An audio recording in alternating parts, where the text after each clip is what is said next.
Good evening, welcome to the full-time review. I'm George Cooper, I'm joined by Drew Heatley and Dom Betts. Hello, hello.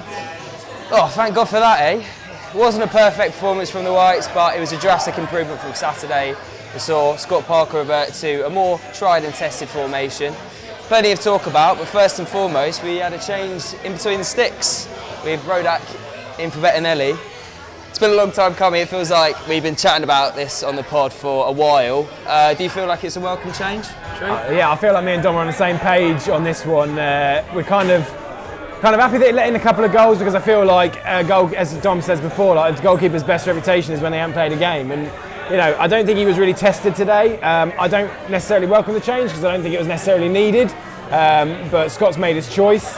I don't think we've learnt anything new today that we didn't already know about Betts, or indeed what we didn't know about Rodak. We've not seen, Luton didn't really do a high press or anything like that, so we don't know how he'd react under different circumstances. It was kind of just a routine game. He couldn't do much for the 2 goals he let in, as far as I'm concerned. So, yeah, I don't know. We're as you were, really.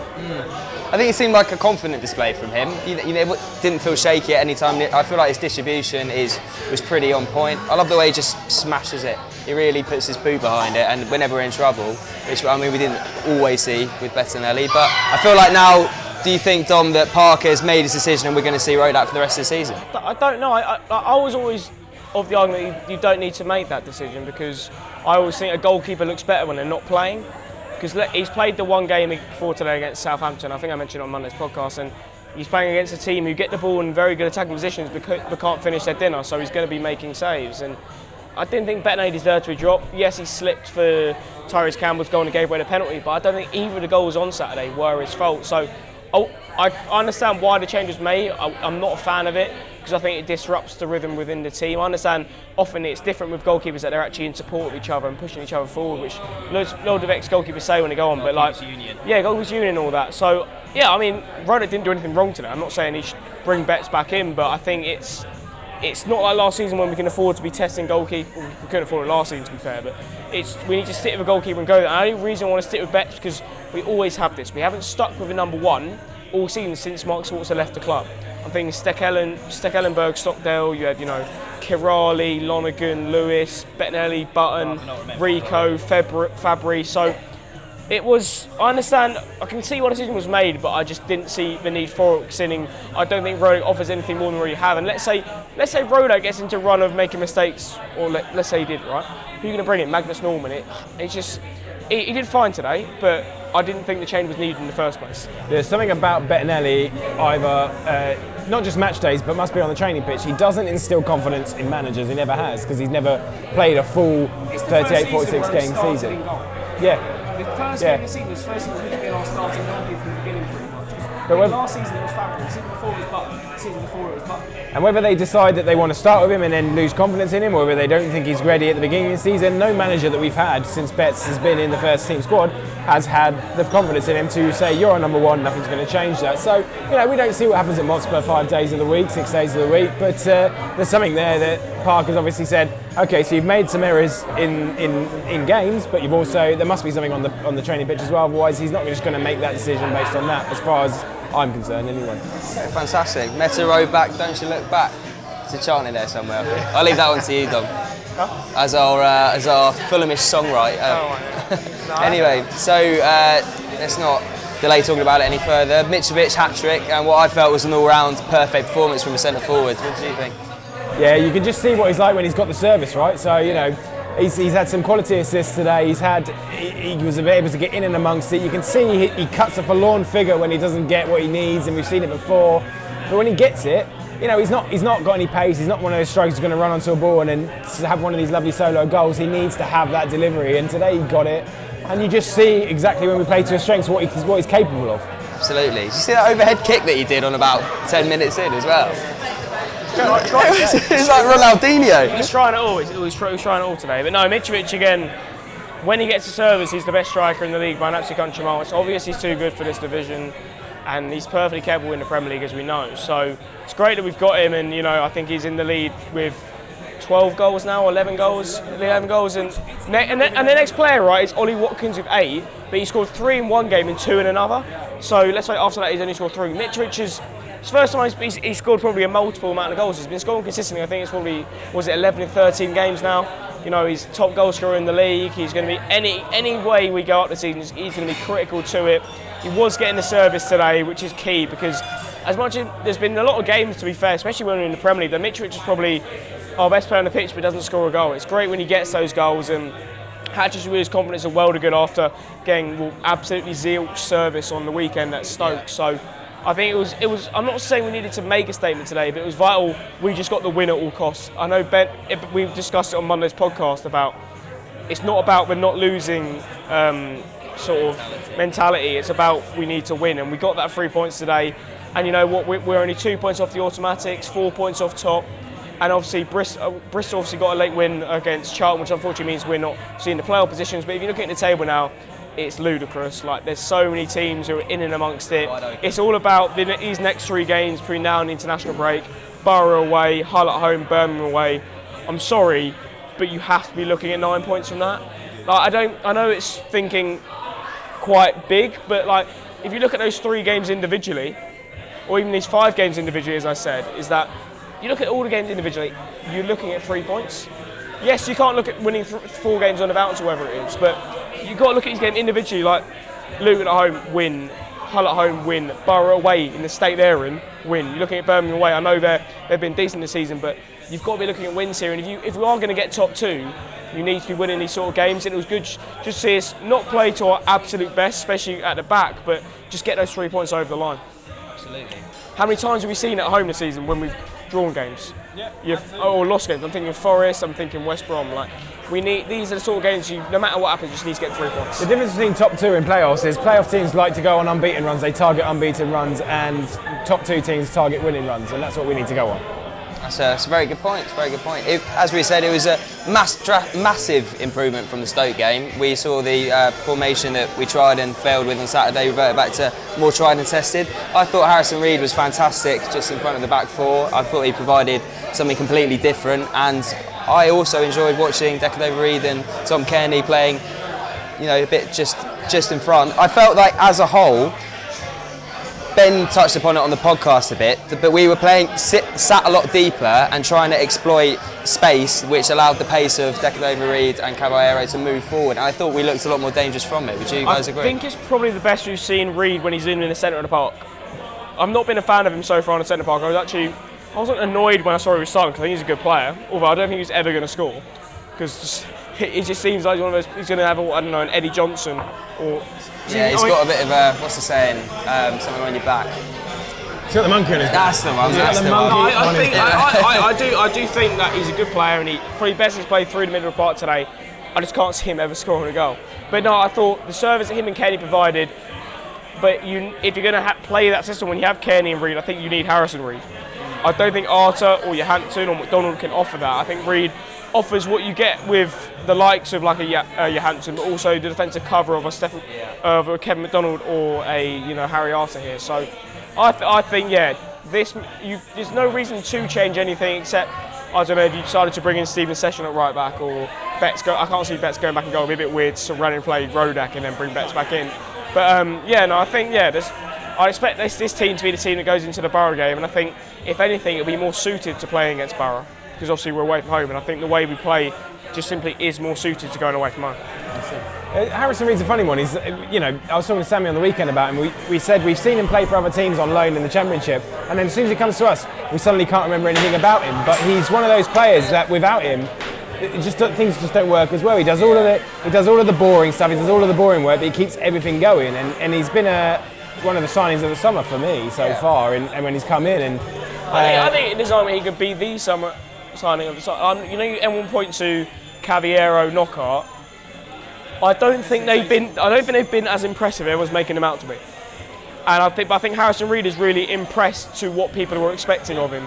Because if it was also we signed Harry Arter and then we got both the Reeds in, and it was like, oh, do we need these players? Well, with Harry Arter's head going walkabout seems to be every single game now. Even look at Wednesday in Stoke, he has fully left the building, gone to walkabout Watford, and then So it's so Harrison Reed, I'd argue, out of all the signings we have made, has been the best performer so far. Yeah, he's opened up. Artist helped him as well with, as you say, but he's got that space now and he's making it his own. And I've been really, really impressed with him. And you know, Bobby Reed, I just feel so sorry for him. Like he just needs something to come off his arse, you know, as they say. But he got an assist today, and he did well for Mitro's second. Fantastic ball in, I thought. Yeah, and it gets forgotten about because we're all hoping that he tries to get anything off any part of his body into the goal. But we've got to remember that, you know, there's more to his game than that. I think he needs to contribute a bit more in that sense. But you know, Reed is a player who can contribute a lot more than just goals.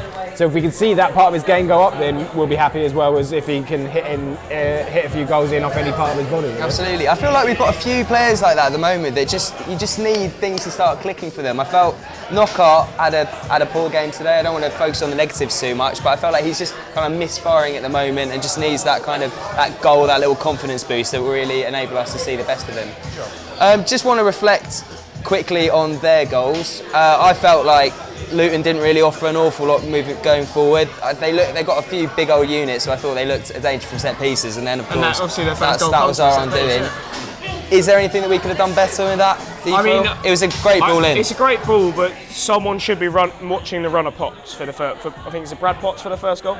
Someone should be watching that run. I understand it goes in quick and he knocks it across goal fairly quickly, but you know, from a set piece, unless they're going for zonal marking, which for a set piece like that I don't see them doing, someone lose their man fairly quickly, and I think we could do better there. But again, I don't really care because we've got the 3 points, and I don't think tonight was about the performance. I think tonight was 100% about the result after the weekend. So for me, yes, we can probably do better on both their goals with the Kasenga-Lualawa one at the end, but again, I think that's one of those goals where it's the last minute. Everyone's probably like, oh, we've won this game, and obviously we did end up winning. But yeah, I think on the first goal specifically, it's good that we got that third goal quickly after, because otherwise, if that went on to like the 75th, 80th, 85th minute, it would have been a very nervy last 10 minutes. So I think we could have done better on their first goal. Can you argue that Rodak can do better? I'm saying if it was Betts in goal, people would be arguing he can do better. You reckon? Yeah, I would. The ball came at him very fast. It was a close. If Bennett's in goal for that, 100% there's questions asked. So we can I'm not saying Rodak should do better. I'm just saying we can find criticism in any angle that we want to find. You've got to weigh it up. So you know, I think we could probably watch the run better. But you know, again, I couldn't care less about the performance. It's just all about the 3 points stuff. It felt like a complacency thing for me today. Like when both goals, it was kind of like we were always in control of the game, I thought. But then, you know, when we took our foot off the gas a little bit, is where you know, Luton had their chances, and especially in the last, you can see on the second goal in injury time, Joe Bryan just stops tracking, stops chasing his man, and they go in and get a ball in, and there's a goal. So I felt like we were the masters of those goals against us today. But it's like Dom said, I think it was all about the points. It would have been nice to have a clean sheet, but actually I think for perspective and for everything else, it's not the end of the world. Yeah, I'd say it was a fantastic ball for their second, I thought. You know, it just went right across the face of goal. But arguably you want to be snuffing those out if we're really going to start kicking on. Yeah, but it's like 92nd minute or whatever, or 93rd minute, you're 3-1 up. I think it's just one of them goals that just happens, and like, it's not like it stopped us getting a clean sheet. Like we've already conceded. So. But no, I think we have to give credit for the way our forward line attacked today. But I also think, as usual, our defence is the thing that let us down today. But I think there's definitely a lot of positives to take from today if we're comparing it to the last few performances. Because obviously, the only two games I actually think we played well in the season is probably Millwall and Reading. And remember, we didn't get close to that today. So we played well tonight? No, I wouldn't say we played well. I thought we did enough to get the victory, and I think there's a difference there. But again, it's not about performance, it's about getting 3 points in any game, really. As well, tonight showed, do not go to a back three again. Like back four, please. No, I'm not against the back three. I'm against playing the back three in the way we did.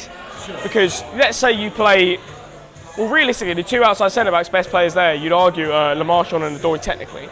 And then you have, I don't know, Ream in the middle. And then if you actually played wing backs, so Brian and Sessignon on a wing backs, then it possibly would have worked.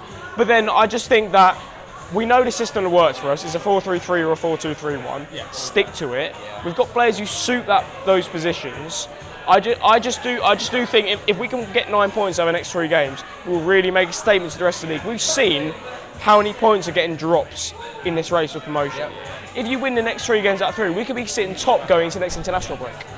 And I think my comments about the back three were kind of coloured by the fact that Joe Bryan was so much better today than he was on Saturday. I remember almost to the weekend, we were in Cardiff watching Callum Chambers die a slow death at left back, and then a year later you see Joe Bryan misused on as a left-sided centre back, and tonight he was just so much better. And I was talking to my brother and I said, I hope he's not in the Huckabee zone of being quality in the Championship, not great for the Premier League, and I know he's not a striker, but I think obviously he was brought into a team that was never going to stay up in the Premier League last year, and he's now finding his feet, finding his form. I love Joe Bryan as a player. I think he's brilliant. It's both Mitrovic's header from that free kick class. Yeah. The Bristol Beckham. Yes, the Bristolian Beckham copyright foul. Yeah, love that. Good coin there. Also, I just want to touch. Luwalawara came on. Is that the Luwalawara? Well, it's Kasenga, the one who was at Brighton. Oh, so it's not the old. Not the Newcastle one. Who's like 40. I was about to say. Okay, that's the thing. You never know in the Championship. Occasionally, you get these old players that you're like, are they still playing? I think the original Luwalawara is older than Farrell, so yeah, he's definitely retired. Yeah. Saying something. Anyway, so I think we're all agreed that we probably see the same team that played tonight start against Borough. Yeah, hopefully. I hope so. Any changes you'd make? Maybe Steven Sessa right back. But is what's happened there, because I always feel like McDonald's never going to get a run under Parker, and I feel like hopefully Steven Sessegnon hasn't burnt any bridges with Parker in terms of nothing off the pitch, but I just hope he's not been dropped and he's going to stay dropped. I hope it's a rotation thing like we said before with Ryan and when Sessegnon came into the team, Ryan did. I hope it's a similar sort of thing. I hope that's not the last I think it will. You've got to forget he's only 19 years old. That's the only change I could possibly see being made. Maybe if you're playing a team like Borough, you could see Johansson coming into midfield. But I also think that bringing Johansson onto midfield later on in the game could be more helpful going to a team like Borough. I know they're in turmoil with Jonathan Woodgate as boss, but it's still Borough away. And obviously I know we won there in 17-18, but our record there ain't great. I think that's the first time I'd seen us win now. I've been there about 5 times. So I think that, I would keep the same team, same system, and then it's between Adoy and Sessegnon for that right back position. Yeah, you've been to Borough 5 times? Unfortunately, yes. That's mad. That is crazy. It's like a 250-mile trip in it or something ridiculous like that. I mean, my train leaves at 7:05 on Saturday, so that should be a barrel of laughs. So this will be your 6th time going to the Riverside? I'd like to say I wouldn't be awake, but I probably will be. Well done. Cheers, drink to that, and you're going again this Saturday, aren't you? Yeah. Right, a win for the Whites, and let's hope for another one on Saturday. Absolutely. I've been George Cooper, I've been joined by Drew Healy, Don Betts. Hello. See you next time. See you later. Cheers.